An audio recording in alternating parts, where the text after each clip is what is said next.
welcome back to Strange Epochs. I'm Sean Spainhour, and this is the show where we take one strange, true, documented moment from somewhere in the long and bewildering span of human history, and we sit with it. I want to warn you before we begin this week. This episode is different from our previous ones in a specific way. We have covered dark material before plagues, wars, executions, the year the sun disappeared. But those events, however terrible, happened at a distance. They were history in the conventional sense. Things that happened to people who are long gone, in places that no longer exist as they were, across spans of time that give you room to breathe. This one is closer. This one is 6 people. A farmhouse. A night in late March, 1922. And a question that has never been answered after more than 100 years of trying. Who did it, and why did they stay? The Hinterkaifeck murders are considered one of Germany's most disturbing, unsolved crimes. Not the most sensational, not the most politically significant, but the most disturbing.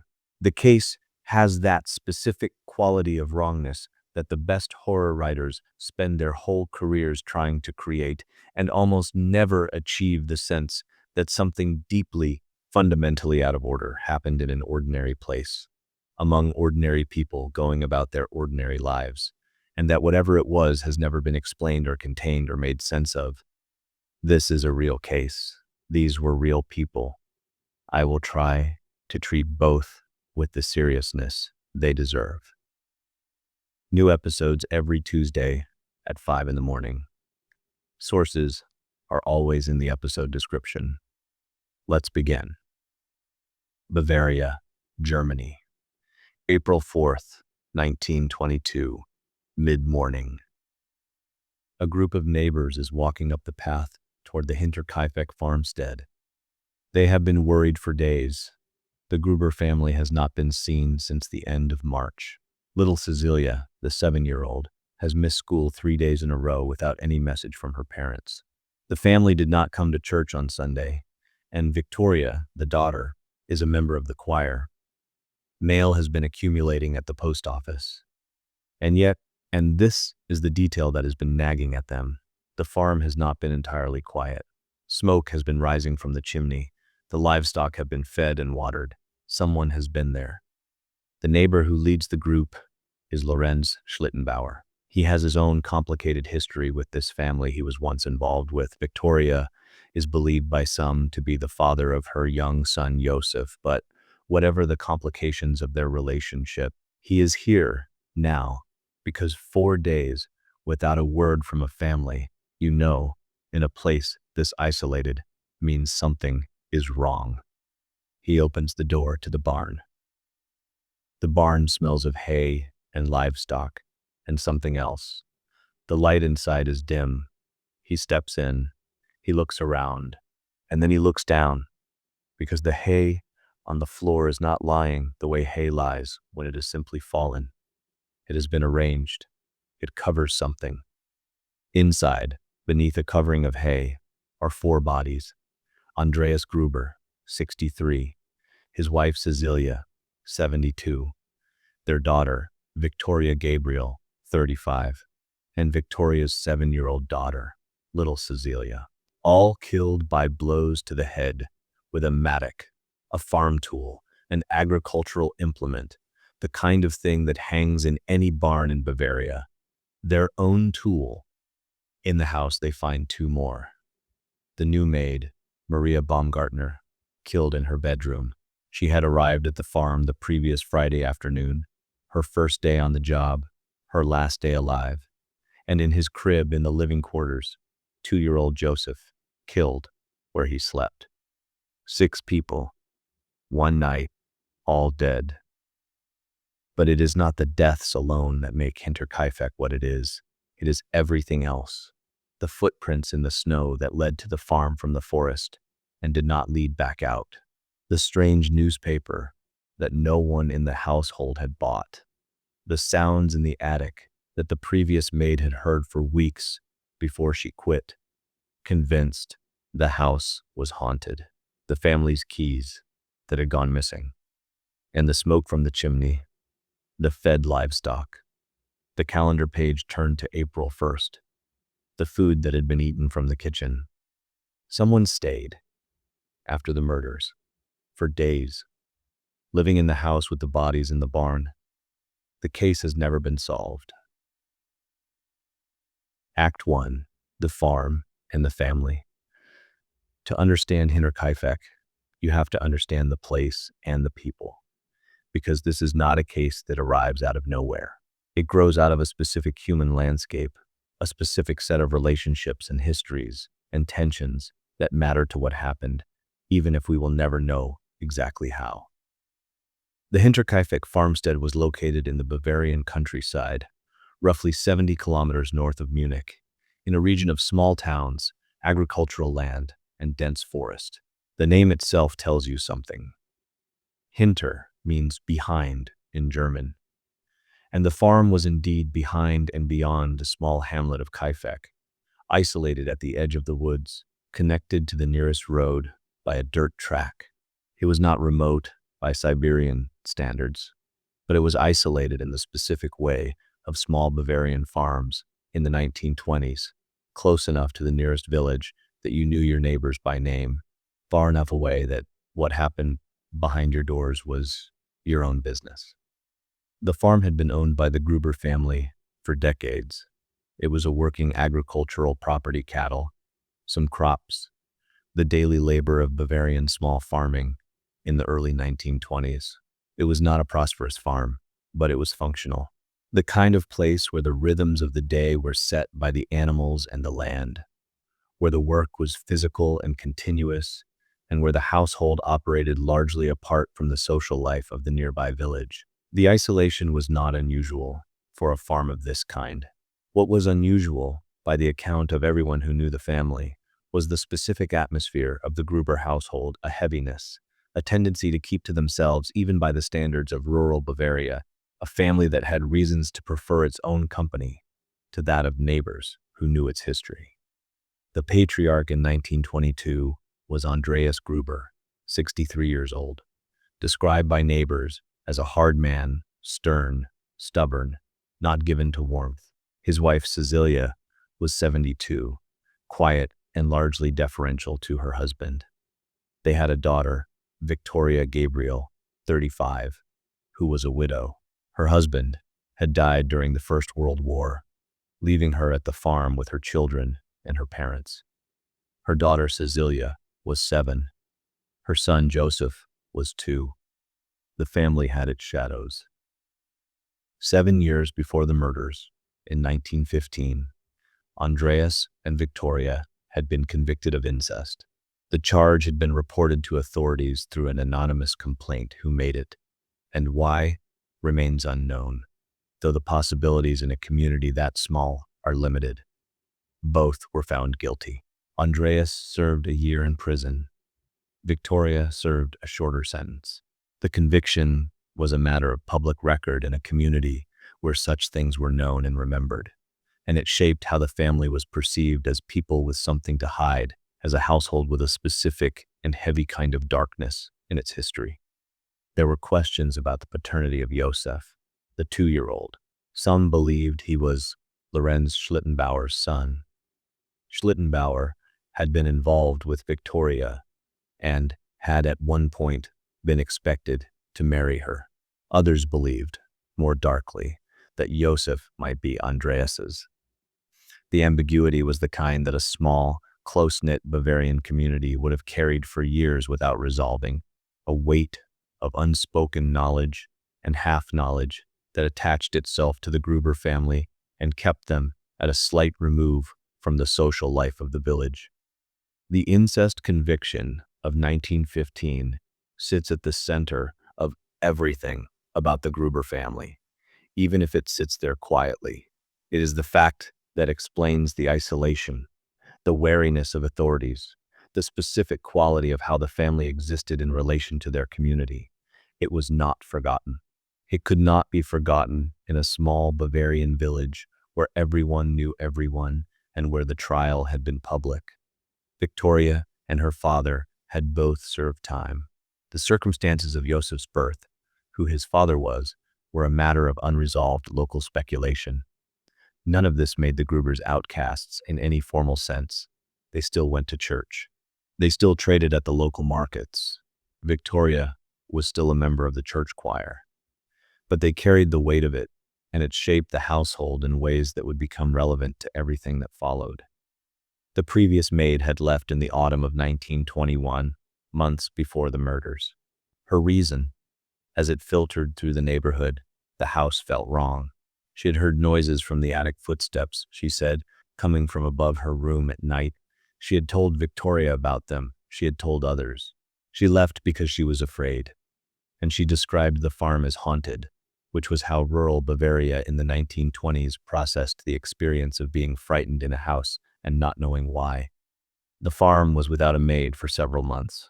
Then, on March 31st, 1922, Maria Baumgartner arrived. She was 44 years old, experienced, reliable, the kind of maid who came with good references and a reputation for discretion. Her sister walked her to the farm and said goodbye at the gate in the afternoon. That was the last time anyone outside the farmstead saw any of them alive. Maria had been on the job for less than 12 hours when the killing began. Act 2. The days before, the night of, and what came after.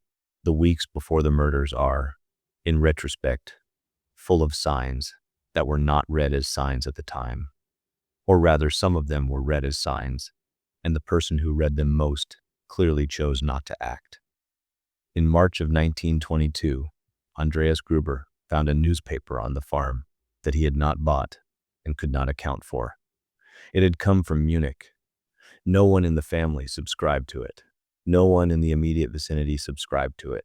It had simply appeared, the way things appear when someone who should not be in a place has been in it. Andreas told neighbors about it. They told him to report it to the police. He did not. Around the same time, one of the family's 2 keys went missing. Keys do not simply disappear from a farm where they are kept in a known place and used by a limited number of people, Andreas noticed. He told people. He did nothing official. Then, days before the murders, he found footprints in the snow. They came from the direction of the forest, followed the path toward the farm, and stopped at the door to the machine room, a room whose lock had recently been broken. They did not lead back out. In fresh, pristine snow, there was only one direction of travel, toward the house. That same night, the family heard footsteps in the attic. Andreas searched and found no one. He told his neighbors about this too. He was offered help. He declined it. He was a man who handled his own affairs, who did not invite outside interference, and who had specific reasons given the history of his household to prefer that police not be involved in anything that happened at Hinterkaifeck unless absolutely necessary. His reluctance to report is understandable in the context of who he was and what his family had been through. It is also the decision that may have sealed all of their fates. On the afternoon of Friday, March 31st, Maria Baumgartner arrived. Her sister left. The family and their new maid were alone on the farm as the evening came on. What happened next is reconstructed from physical evidence and inference because there were no survivors and no witnesses. The forensic evidence, such as it was in 1922, and the physical condition and position of the bodies allow investigators to work backward to an approximate sequence. It is not a complete picture. It never will be. At some point in the late evening, someone lured the 4 adult members of the household into the barn one by one. This is the detail that investigators have returned to again and again because it carries an enormous implication. 4 people, 4 separate trips from the house, through the stable, and into the barn. Each one went individually. None of them raised an alarm that caused the others to flee or summon help. The sequence appears to have been Andreas and Cecilia first, then Victoria, then young Cecilia. Each was struck down and killed, or mortally wounded before the next one came. For this to work, 2 things must have been true. First, whoever called them out must have had a reason they would find convincing, a sound, a voice, a request that made sense in the context of their normal lives, something that would cause a 63-year-old farmer to walk out to his barn in the late evening without particular alarm. And second, whoever was waiting must have known both the layout of the barn and the sequence in which the household members were likely to arrive, well enough to neutralize each person before the next appeared. This is not the work of a stranger improvising. This is the work of someone who knew exactly what they were doing and exactly where they were doing it. At some point in the late evening, someone lured the 4 adult members of the household into the barn, one by one. How they were lured is unknown, possibly a sound, possibly a voice calling from outside, possibly some other mechanism that made each person go willingly through the stable and into the barn without raising an alarm that would have warned the others. Each was killed with the family's own mattock, a short-handled agricultural tool with a heavy iron head designed for breaking hardened soil, effective as a murder weapon in the most appalling way imaginable. The blows were to the head. The bodies were stacked together in the barn and covered with hay. The killer then moved into the house. Maria Baumgartner, in her room on her first night at the farm, was killed in her bed. 2-year-old Joseph was killed in his bassinet. And this is the detail that separates Hinterkaifeck from every other farmhouse murder and makes it what it is. The killer did not leave. The bodies were discovered on April 4th. The murders had occurred on March 31st. In the 4 days between, someone had been living on the farm.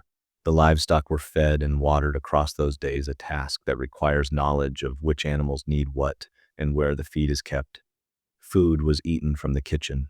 A calendar page was turned. The March 31st page was torn off, replaced with April 1st, the way a member of the household would do it each morning. The chimney smoked, which means fires were lit, which means wood was brought in and arranged.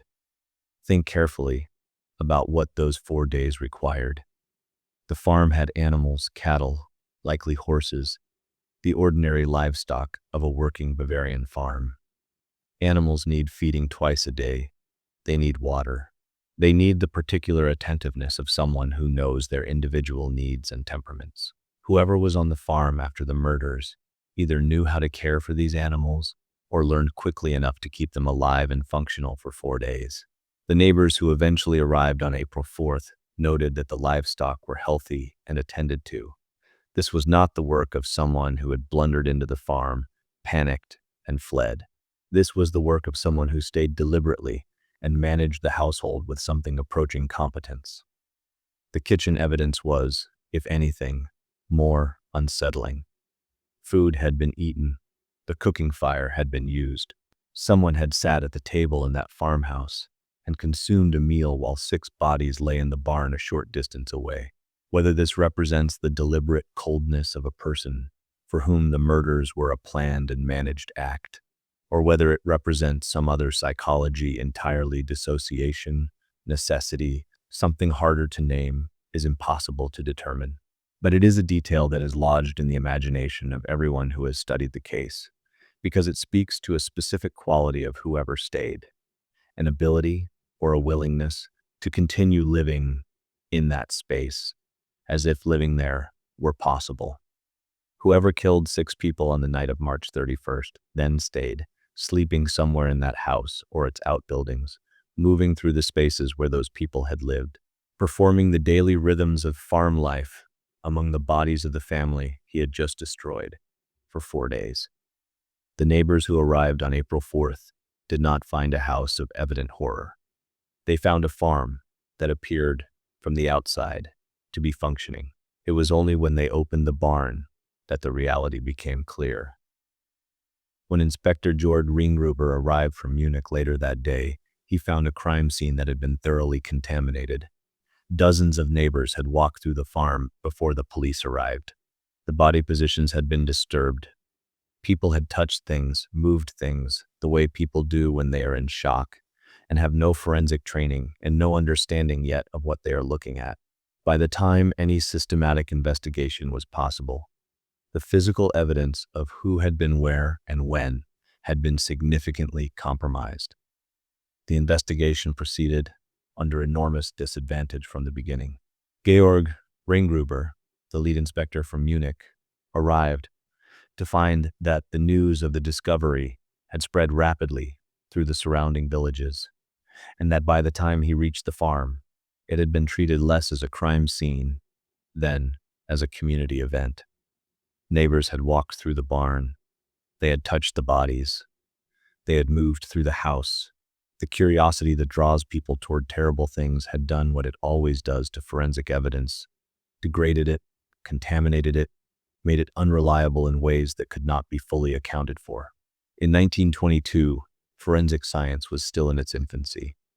There was no systematic fingerprinting procedure that could have been applied to the scene. There was no DNA analysis.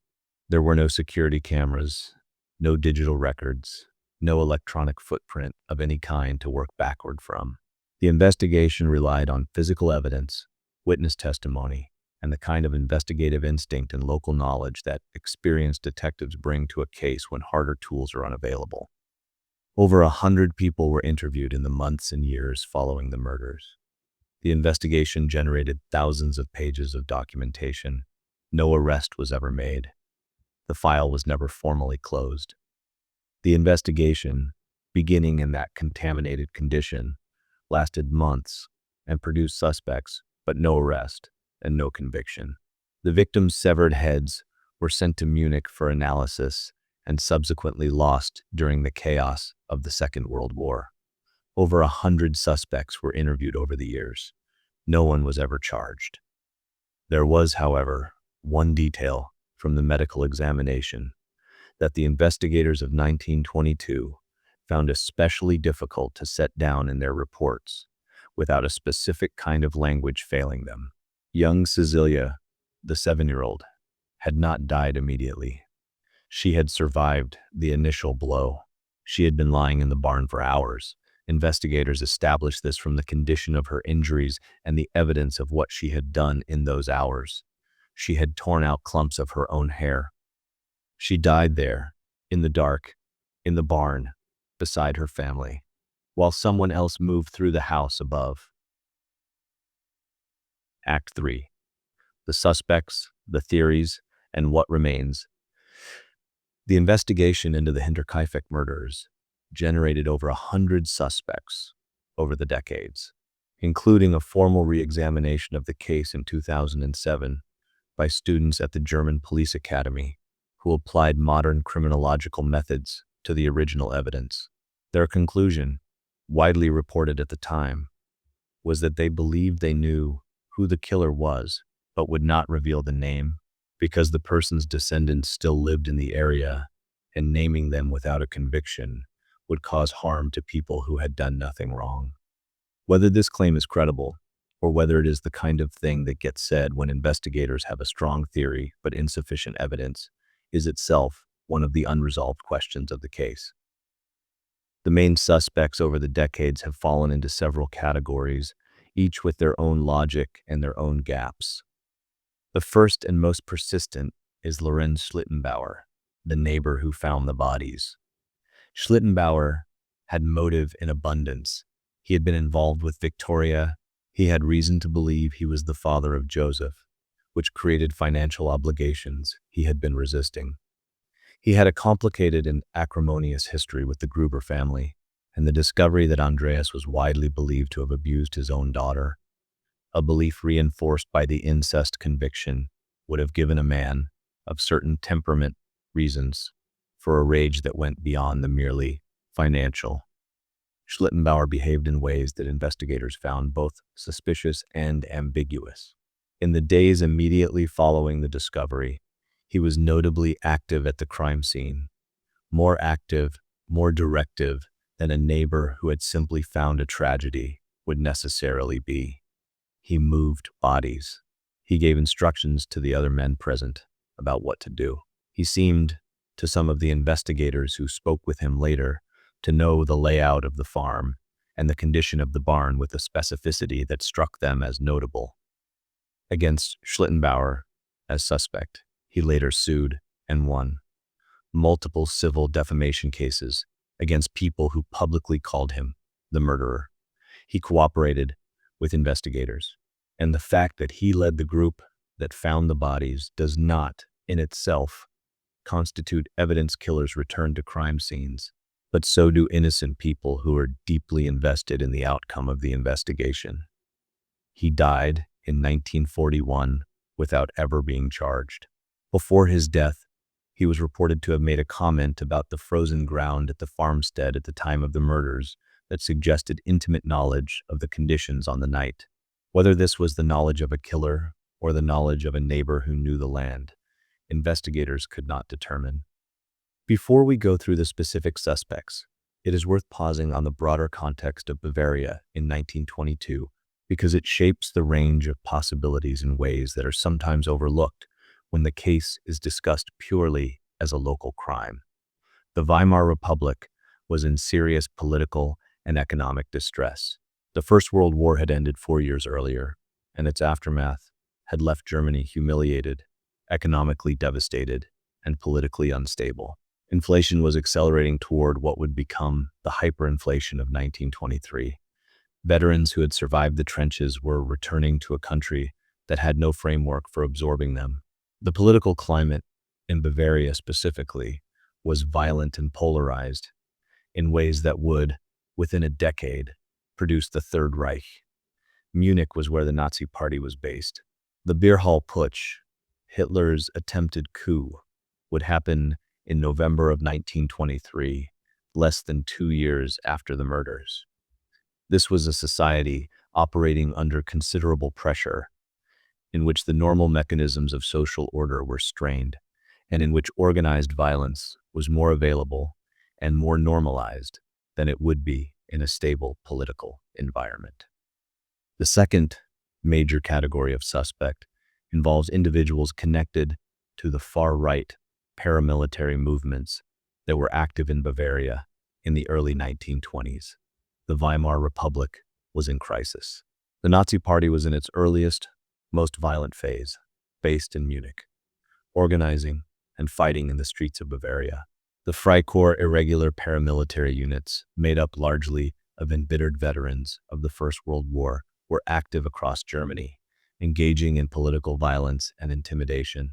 One suspect, Adolf Gump, was identified as early as April 9, 1922, the week after the murders, because of his connections to a Freikorps unit called Freikorps Oberland. The theory was that the murders had a political dimension, possibly related to the Gruber's possession of something valuable or their knowledge of something that someone wanted suppressed. This theory has the appeal of connecting the murders to the larger darkness of 1920s to Bavaria, placing them in the context of a world that was coming apart at the seams. It also has significant gaps in its evidence base and has not achieved scholarly consensus. The third theory, the one that is perhaps the most disturbing, precisely because it is the most consistent with the physical evidence, is the simplest. Someone had been living at the Hinterkaifeck farm before the murders. Someone who knew the layout of the house, the location of the attic, the daily rhythms of the family. Someone who had been watching for days or weeks from inside, who had found the key, who had left the footprints going in but not coming out, who had sat in the attic while Andreas searched below and found nothing, and who, when they finally acted, did so with the particular efficiency of someone who knew exactly where everyone would be and what order to take them in. This theory that the killer had been hiding in the house for some time before the murders, possibly an extended period, is not provable with the evidence that survives. But it is consistent with every physical detail that was documented: the footprints, the missing key, the sounds in the attic, the newspaper, the familiarity required to lure 4 adults one by one into a barn without any of them raising an alarm. You do not do that as a stranger. You do it as someone who understands the household well enough to know exactly what will bring each person, individually, through the door and into the dark. Consider what it means, practically and psychologically, to hide in someone's attic. You hear everything they say to each other. You hear them argue, and be kind to each other and go about their ordinary days. You hear the children, you hear the farm, the animals, the rhythms of work, the particular sounds of a household and its daily routine. You learn, over days or weeks of proximity, the specific texture of this family's existence. You know when they go to bed and when they wake up. You know where each person sleeps. You know, because you have had time to observe it from above, exactly how to lure them one by one into the barn on a March evening when the ground is cold and the sky is dark. You know them in the way that only someone who has watched them without being seen can know them. The 2007 re-examination by the Police Academy students deserves a moment of attention because the claim they made that they knew who the killer was but would not name them is itself a strange ending to a strange case. If true, it means the answer exists somewhere, held in the possession of people who have decided that the interest of protecting the living outweighs the interest of providing closure to the dead and to history. This is a defensible position, and it is a position that investigators have taken in other cold cases for similar reasons. Whether it is the right position in this specific case is something each person can decide for themselves. What it does not do is end the case. An answer that is known but withheld is not functionally different from an answer that is unknown. The families of the victims, the extended Gruber family, the relatives of Maria Baumgartner, cannot be named as having received justice from a conclusion that is deliberately kept private. The community of Grobern, in whose shadow this happened, does not get the specific relief that a name and a story would provide. The case remains, officially and effectively, open. The farm was demolished in 1923, the year after the murders. No one would live there. The community did what communities sometimes do with places that have become too associated with violence and horror. They erased the physical structure, as if removing the building could remove the event. The land has stood empty ever since. The skulls of the victims, sent to Munich for forensic examination, were lost during the Second World War. The case files from the 1920s investigation survived, and it is from those files and from the remarkable document of testimony collected from neighbors and witnesses in the immediate aftermath of the murders that everything we know about Hinterkaifeck is drawn. The case remains officially unsolved. It will almost certainly remain so. The witnesses are dead. The physical evidence is gone or lost or contaminated beyond usefulness.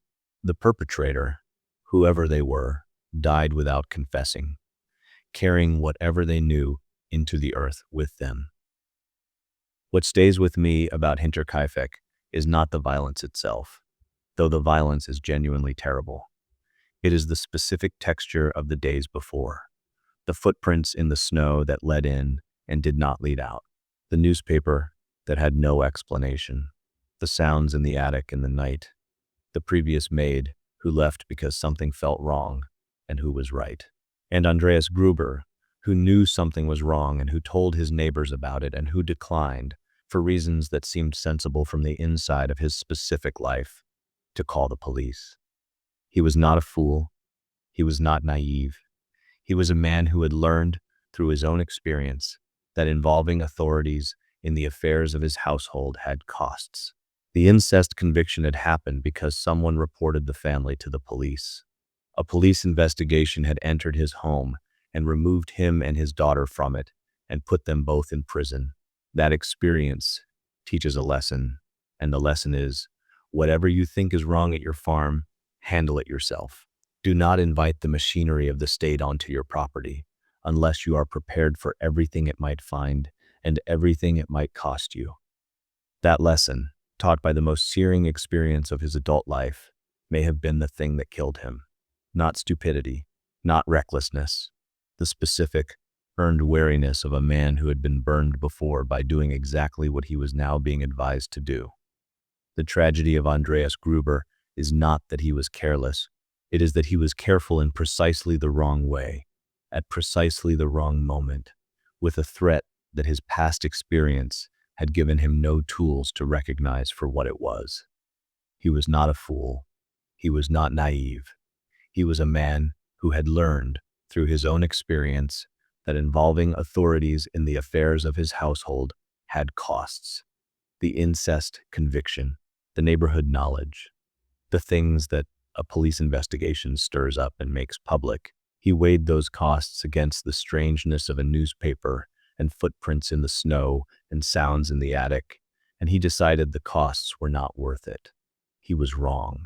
But the decision makes sense from inside his life.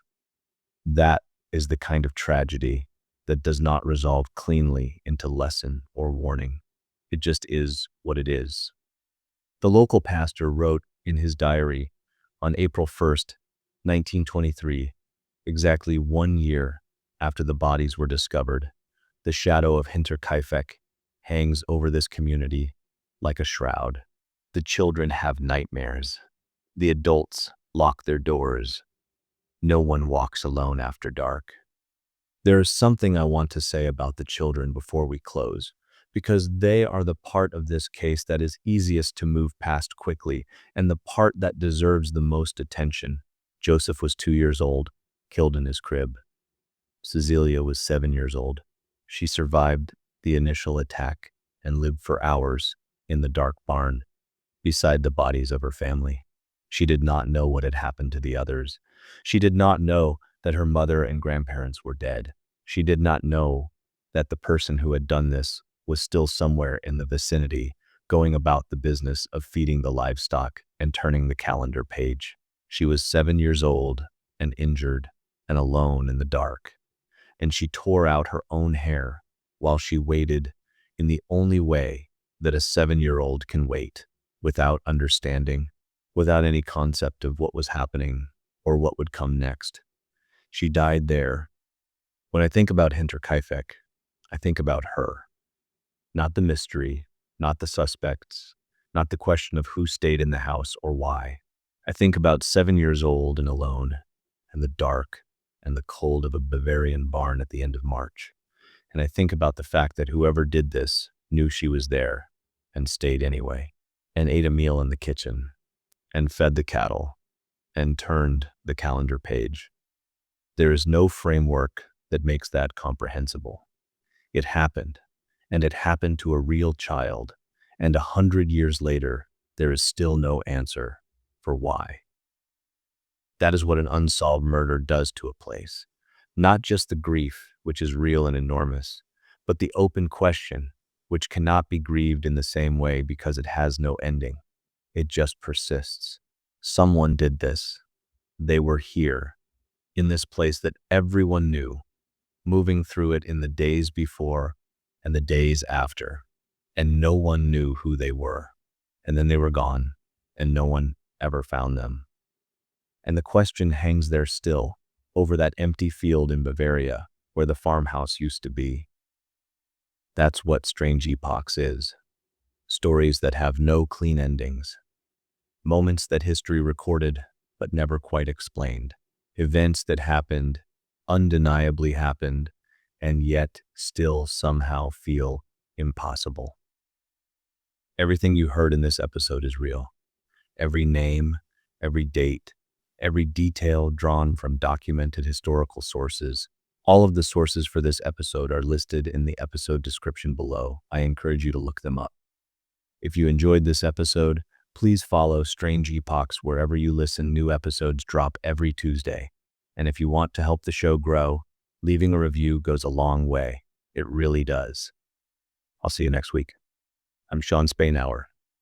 This is Strange Epochs.